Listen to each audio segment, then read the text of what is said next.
বন্ধুত্ব। জানো তো অবনী, তোমার সাথে বন্ধুত্ব হবার পর আমি যা উপলব্ধি করলাম তা হলো, বন্ধুত্ব আসলে কোনো সম্পর্ক নয়, এটা এক ধরনের নীরব চুক্তি, যেখানে কথার চেয়ে নীরবতাই বেশি বোঝা যায়।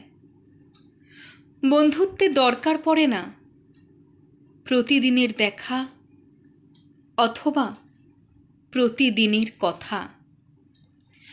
এটা এমন এক বিশ্বাস যেখানে দূরত্ব ছোট মনে হয়।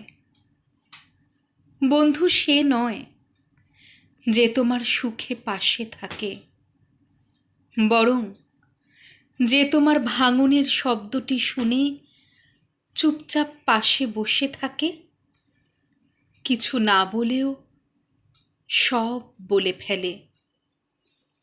বন্ধুত্ব এমন এক আয়না যেখানে আমরা নিজেদের আসল মুখটা দেখি মুখোশ ছাড়া।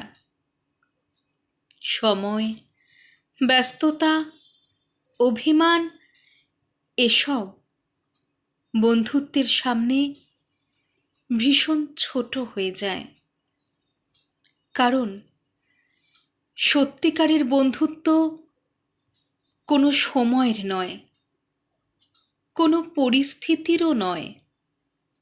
এটা এক আত্মার স্বীকৃতি, যে বলে তুমি কখনো একা হতে পারো না।